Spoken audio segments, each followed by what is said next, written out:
Bonjour, bonsoir à toutes et à tous et bienvenue dans cette nouvelle rencontre cette fois-ci faite avec Juste Philippot dans le cadre du festival Mauvais Tour. Juste Philippot, c'est un réalisateur depuis une dizaine d'années à peu près qui a réalisé différents courts-métrages, notamment Acide, deux longs métrages, La Nuée et Acide, et enfin très récemment, à savoir ce mois-ci, une mini-série qui s'appelle Une amie dévouée qui revient sur les attentats du 13 novembre. Nous avons eu l'occasion de le rencontrer dans le cadre de Mauvais Tour. Mauvais Tour, c'est un festival dont nous venons de sortir. Nous avons, avec Julie qui a été là aussi pour mener l'interview, nous venons de sortir 4 épisodes qui revient sur les films et l'ambiance du festival.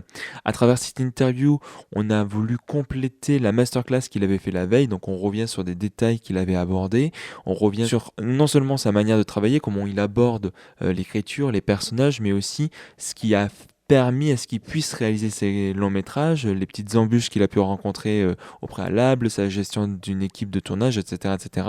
Donc voilà, c'est pas sur un film en particulier, mais c'est sur lui en tant que cinéaste et aussi en tant que cinéphile. Avant que l'interview commence, j'aimerais remercier tout d'abord Mauvais Tour en lui-même, les organisateurs, donc Simon et Nicolas, et bien sûr la relation presse, à savoir Théophile, qui nous a mis en relation avec Juste Philippot et Juste Philippot lui-même pour la générosité de ses réponses et du temps qu'il nous a accordé. Nous n'avions que 10 minutes et finalement il nous en a accordé 21, donc on le remercie beaucoup. On espère que du coup cet entretien va vous plaire.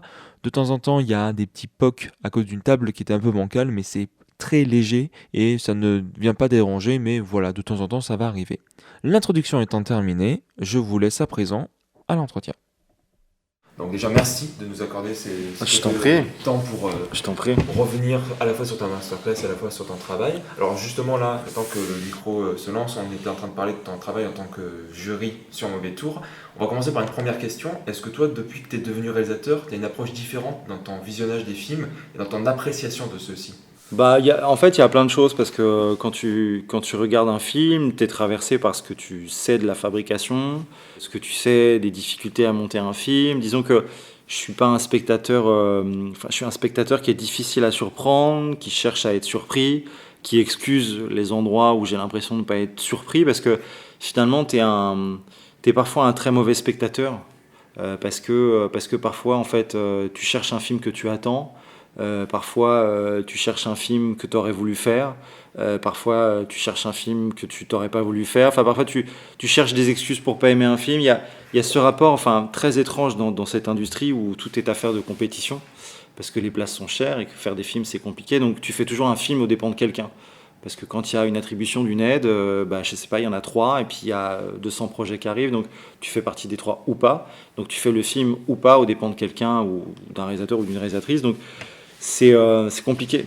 C'est compliqué. Et puis, quand tu as, toi, fait des films, tu vis aussi cette espèce de moment où l'exposition crée comment dirais-je, un champ des discussions autour de ton film ou autour de ton travail. Et parfois, tu souffres d'une incompréhension, de jugement de valeur. Tu souffres du film que les gens pouvaient attendre et du film qu'ils n'ont pas compris. Tu souffres d'une temporalité qui t'appartient plus avec ces réseaux et cette façon de parler, de mettre des notes et d'attribuer des tags, des commentaires. Et finalement, il te faut beaucoup de temps pour comprendre que tu n'es qu'un événement ou qu'un mercredi dans l'année et que tout ton travail, c'est juste pour être un événement dans une industrie qui a besoin de se renouveler d'événement en événement. Donc quand je te dis tout ça, je réponds peut-être pas à ta question, mais aujourd'hui, je suis dans un rapport à ce que je regarde où peut-être que j'ai plus besoin de ne pas aimer les films, mais je m'interroge sur ce que je traverse à l'intérieur du film et je discute avec ça et rien qu'avec ça. Donc c'est une réponse peut-être hyper longue qui veut rien dire, mais oui, depuis que je fais des films et depuis que je suis exposé peut-être un peu plus qu'avant, je les regarde différemment et je les regarde peut-être avec beaucoup plus de bienveillance qu'avant. Est-ce que là, parmi les 8 films que tu as vus, il y a un plan, tu te demandes comment ils ont fait, tu n'arrives pas à comprendre comment ils ont réussi à tourner ce plan? En fait, peut-être que moi, le travail qui me paraît le plus fou, parce que je connais Pierre-Olivier Persin qui fait les maquillages SFX sur de Substance, avec qui j'ai travaillé moi sur Acide, La Nuée et c'est tout d'ailleurs, puisque sur Une amie dévouée il n'était pas là. Donc je connais son travail en fait, et c'est vrai que là quand je vois un moment une créature et que je vois un corps qui déploie cette créature, en fait, je me demande comment techniquement il est arrivé à ça. Et j'ai eu envie de lui envoyer un message en lui disant t'es un putain de génie parce que c'est organique et parce que tu vois pas son travail. Donc là, je me suis demandé comment lui il avait fait, puis comment Demi Moore avait intégré cette gestuelle en fait. Elle est exceptionnelle. Enfin, le travail des maquillages et de Demi Moore, c'est fou. C'est assez dingue. Après, non, moi, je me suis pas posé de questions techniques. Les centaines de castors, je me dis, mais quelle inventivité, enfin, quel sens du gag. Enfin, donc, ouais, techniquement, j'ai envie de savoir comment il a réussi à trouver cette magie du cartoon à l'écran. Moi, j'ai fait beaucoup de cinéma suédé en région centre et du coup, j'aurais aimé peut-être avoir les mêmes trucs et astuces pour réussir à faire quelque chose d'aussi poétique. Moi, il y avait quelque chose qui m'avait marqué dans la masterclass du coup d'hier, c'est que tu avais un peu mis en parallèle l'expérience de travailler dans un bar et dans la restauration Mhm. avec l'expérience d'être réalisateur. Mhm. Et donc voilà, j'ai envie d'en savoir plus, c'est-à-dire dans ton expérience d'être réalisateur, ton approche, Mhm. et plutôt du coup l'importance de la gestion de l'équipe. Eh ben écoute, alors c'est marrant parce qu'il y a deux expériences qui sont un peu complémentaires et qui se ressemblent. Moi j'ai fait de la régie aussi sur les plateaux et donc j'ai fait énormément de restauration. Je pense que le métier que j'ai le plus exercé c'est serveur ou barman. En fait j'ai rencontré Philippe Rebaud qui est un comédien assez connu, très connu. Je dis assez connu parce que c'est quelqu'un que j'ai rencontré avant, donc il y a cette espèce de bizarrerie de voir quelqu'un que tu connaissais avant devenir un acteur célèbre.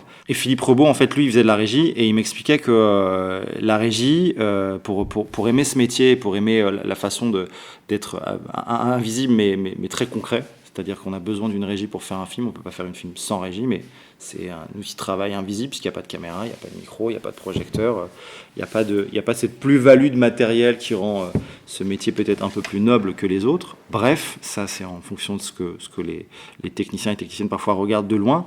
Mais ce que Philippe me disait, il me disait voilà, la régie c'est un goûter d'anniversaire et ton job en fait c'est de proposer une activité cinéma et de faire plaisir à tous les enfants de cet anniversaire en donnant une caméra à un tel, un micro à l'autre, une petite robe pour celle-ci ou celui-ci. Bref, tu donnes des outils pour une journée cinéma et ton job, c'est de faire plaisir à une équipe qui va vivre une activité d'anniversaire. Et c'est vrai que moi, j'ai l'impression que le bar, c'est un peu la même chose parce que c'est un endroit où moi, j'ai appris à travailler vite, donc à être parfois bousculé par ce qu'on appelle un rush, tout simplement.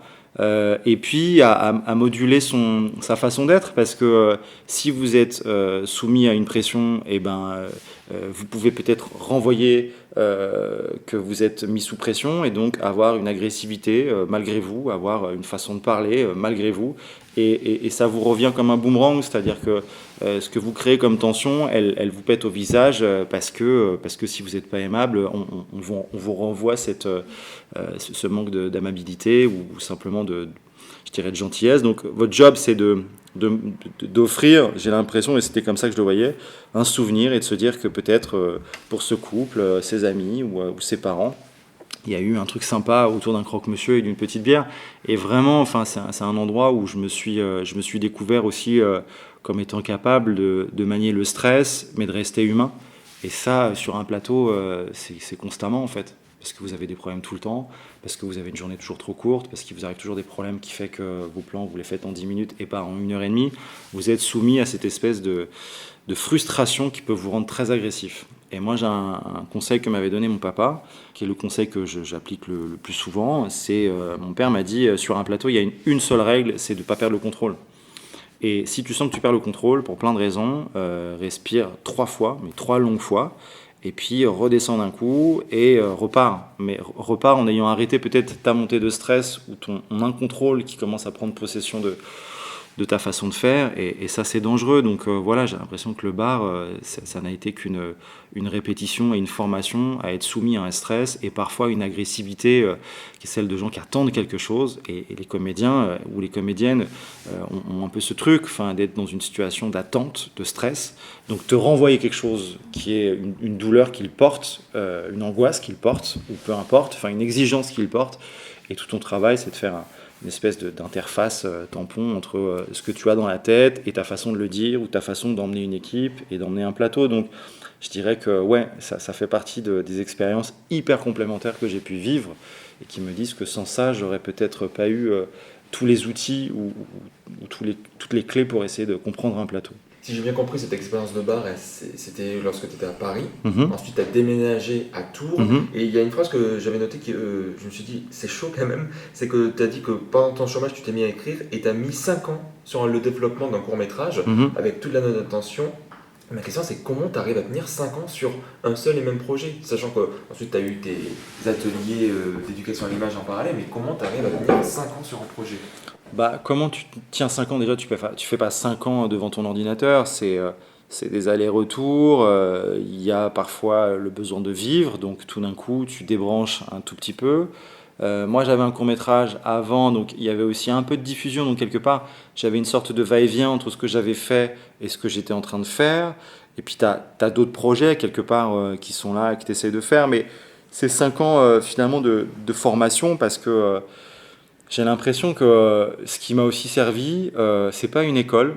Moi, j'ai fait la faculté de Paris 8, donc c'était un cursus qui était très, très flou, mais en même temps hyper intéressant parce que dynamique sur un campus volontaire, des grèves tout le temps, une espèce de logique d'aller dans les yeux d'autres départements, donc il y avait quelque chose de très ouvert sur l'autre, ce qui fait que j'ai rencontré des potes avec qui j'ai travaillé. Et en fait, l'expérience de ce travail a permis d'essayer des choses et de grandir.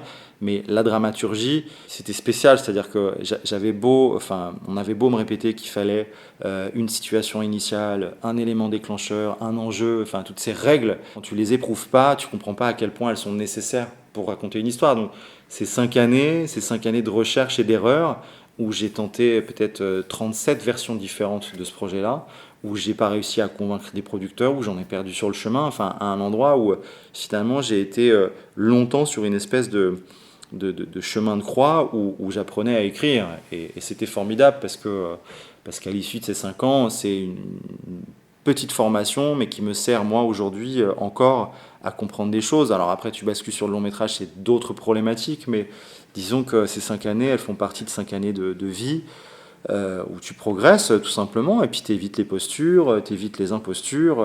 Il y a toute une espèce de, comment dirais-je, de mécanique vertueuse quand tu n'attends pas de ton projet qu'il te rende heureux. Et je pense que c'est la grande différence peut-être avec certains ou certaines qui bloquent, qui se fichent derrière une attente un peu disproportionnée. Moi, il y a un moment donné où, arrivant à un tour, je me suis demandé s'il ne fallait pas faire autre chose en fait. Et j'étais ramené, pas malgré moi, au cinéma, mais grâce à des dispositifs, grâce à une façon de vivre d'abord heureux.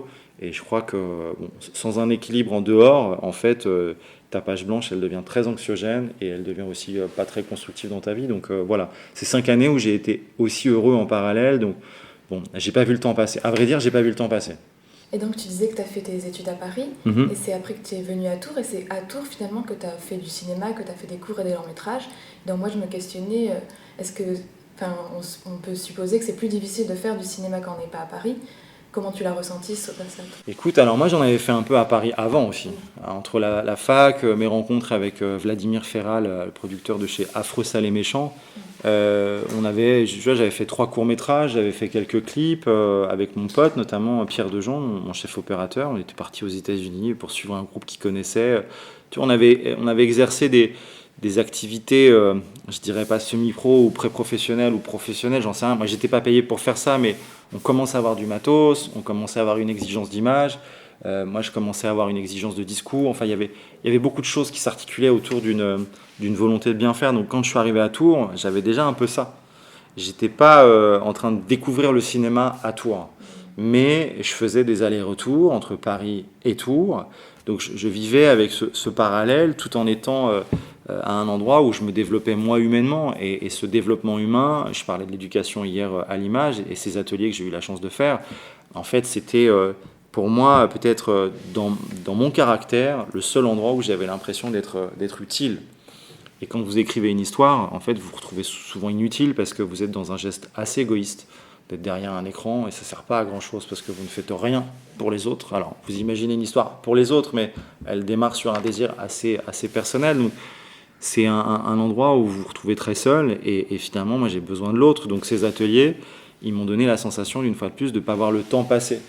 Mais Je peux pas dire c'est plus facile de faire du cinéma ici ou là, ça serait débile, parce qu'il y a plein de problématiques différentes. Moi, j'ai eu la chance d'avoir un bagage cinéphile très important, parce que j'ai vu beaucoup de films, pas assez encore à l'échelle d'un vrai cinéphile, mais au moins de manier, je dirais, une rhétorique sur des films que j'aime et pourquoi je les ai aimés, et en même temps de disposer d'expériences pour humainement comprendre que là où j'étais le plus fort, c'était avec les autres, c'était en emmenant une équipe, et là où je me sentais le plus heureux, c'est en ayant l'impression que ce vivre ensemble, il avait fonctionné. Donc, tu vois, j'ai presque eu une façon de vivre le cinéma de la façon la plus détournée et en parallèle la plus frontale. Je ne sais pas comment dire, mais c'est un endroit assez particulier. Mais j'ai bénéficié d'expériences qui me permettaient de connaître un peu les enjeux qui se déroulent. Tu vois, par exemple, j'ai un conseil que je donne souvent.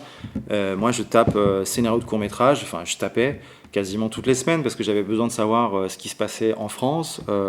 Et comme ça, j'ai vu plein de festivals, j'ai fait plein de tentatives qui parfois étaient des échecs, mais parfois des réussites. Du coup, tu rencontres des producteurs, tu vois des films, donc tu sais quelle boîte de prod fait quoi. Enfin, tu identifies aussi tous les protagonistes d'une industrie qui a besoin de, comment dirais-je, de savoir qui existe et pourquoi. Et toi, en tant que réalisateur, quand tu vas voir une production en disant j'ai vu tel et tel et tel court-métrage et je viens vous voir parce que ces courts-métrages m'ont intéressé, parce qu'ils me parlent, parce que le mien c'est un peu comme ça, parce que je suis sûr qu'on a une acquaintance, si tu veux, tu fais pas perdre de temps aux gens. Et je pense que c'est aussi une logique, c'est d'être, et je le dis souvent à mes étudiants, c'est d'être, je dirais, très irrévérencieux en tapant à la porte, en n'ayant pas peur de prendre les devants et d'aller au contact, mais de ne pas manquer de respect et de ne pas vouloir prendre le temps à des gens qu'on ne connaît pas.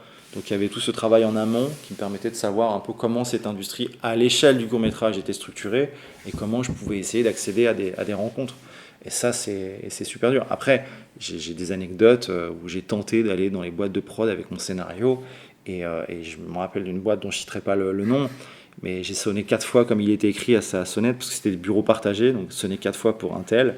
Et j'ai sonné 4 fois. Et en fait, quand il a ouvert la porte et que j'ai commencé à expliquer qui j'étais, il a pété un plomb, le mec. Il m'a dit, mais c'est pas comme ça qu'on fait. On vole le temps aux gens. Tu fais comme tout le monde. Tu nous rencontres en festival. Il y avait une espèce de violence, mais peut-être qu'il vivait un truc super bad à ce moment-là et que j'arrivais au mauvais moment et au mauvais endroit, mais voilà, j'ai essuyé parfois des grandes humiliations, mais en ayant la sensation que j'étais pas un voleur de temps à ce moment-là. Et je crois que j'ai préparé mes rencontres en voulant réussir des dispositifs, en étant sélectionné à des endroits où j'arrivais sur un CV qui était prometteur, à l'échelle d'une rencontre, pas de fabrication d'un film, mais à l'échelle d'une rencontre. Donc je ne peux pas dire aujourd'hui c'est plus facile ici ou ailleurs.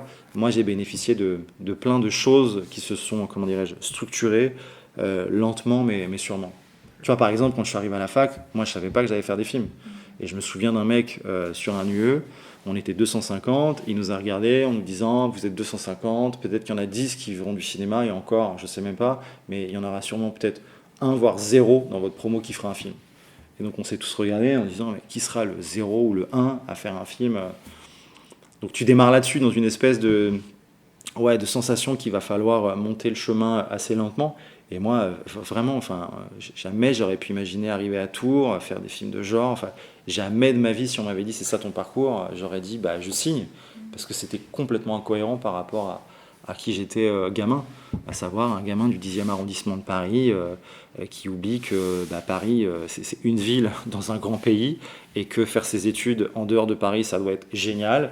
Tu vois, il y a plein de choses que j'ai pas vécues et que j'aurais aimé vivre rétrospectivement, mais voilà, c'est un parcours assez étrange. Par contre, et je le dis souvent, et après j'arrête de prendre un quart d'heure à chaque question, j'ai toujours compris que notre ticket de cinéma, c'est aller dans une salle. Ce ticket de cinéma, en fait, il est vertueux parce que toutes les aides dont je vous ai parlé, tous les ateliers dont je vous ai parlé, en fait, ils dépendent de ce ticket de cinéma. Donc, je crois aujourd'hui que mon rappel constamment, quand je travaille avec des jeunes promesses, c'est de se dire qu'il faut qu'on aille embrasser les propositions culturelles, parce que si on ne fait pas vivre ni une salle de cinéma ni un festival, en fait, on fait écrouler tout un écosystème. Et les plateformes, elles n'ont pas besoin de cet écosystème. Et nous, on a besoin de cet écosystème pour essayer de faire des choses. Donc voilà, je remets constamment les enjeux. Et peut-être, pour revenir à ta question, en arrivant à Tours, j'étais conscient des enjeux. En fait, j'en ai une dernière parce que tu commençais à l'amorcer sur comment tu as l'air de transitionner un petit peu, de quitter un petit peu le film de genre, parce que de ce que j'ai cru comprendre, toi, ce qui t'intéresse le plus, c'est filmer la psychologie des personnages. Et je veux savoir quel était ton rapport avec et pourquoi c'était ça. Ouais, parce que moi j'ai besoin d'être ému en fait, donc j'ai besoin d'être ému par des problématiques. Le genre, c'est des outils qu'on m'a offert malgré moi, c'est-à-dire que je suis rentré dans une résidence de films de genre qui avait été mise en place en région centre. Enfin, une des résidences était en région centre, donc en tant que régional de l'étape, j'ai bénéficié de cette résidence, mais j'ai pas toqué à la porte, on m'a appelé pour rentrer dans cette résidence où il fallait écrire un court-métrage et j'ai écrit, c'était une commande, enfin j'ai écrit un court-métrage qui me paraissait être le plus proche de ce que moi je ne voulais pas voir au cinéma.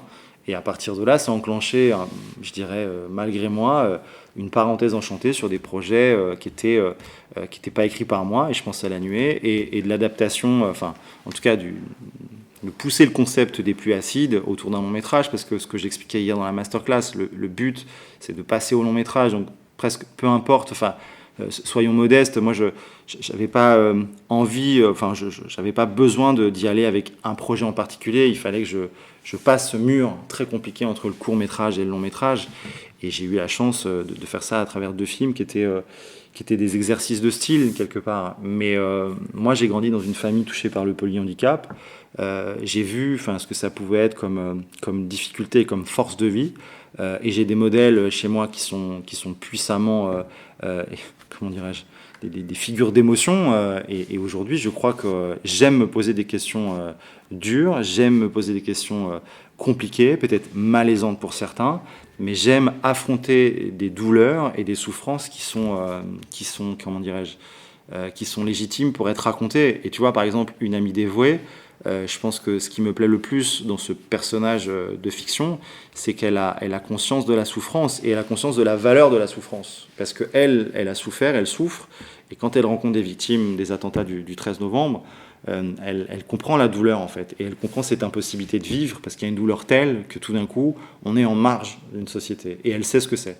Et elle a conscience de la valeur de la douleur, de ce qui rend les gens uniques quand ils sont porteurs d'une douleur, et de leur difficulté à vivre, pas à résister, mais tout simplement à vivre. Et je crois que c'est un peu ce que j'ai vécu moi. Enfin, donc quelque part, c'est ça qui m'intéresse, c'est de poser poser des questions au cinéma qui sont difficiles à encaisser, parce que peut-être que j'aime projeter la plus mauvaise partie de moi-même, ou la plus sincère, je sais pas, mais en tout cas celle avec laquelle je dialoguerai le plus longtemps possible, parce que montrer des choses évidentes, ça me paraît être, comment dirais-je, ça me paraît pas forcément productif à long terme. Merci beaucoup pour le temps. De rien, merci à vous. Il y a que tu es en train de préparer sans ce qu'on a dit. Ouais, mais ça c'est dans les tuyaux, donc non, mais tu l'as dit comme ça, c'est très bien, mais ouais, effectivement je suis sur une forme très nouvelle, et c'est formidable, et je suis à un endroit où pareil j'ai l'impression d'être surpris, et surtout c'est un endroit où je me tais et j'écoute, et ça fait du bien, parce que là j'ai parlé longtemps, et c'est bien de se taire et d'écouter. Bon, en tout cas, on te souhaite bon courage pour ce nouveau projet. Merci beaucoup. Et au plaisir de se croiser si un jour tu passes par Toulouse. Avec grand plaisir. Merci beaucoup.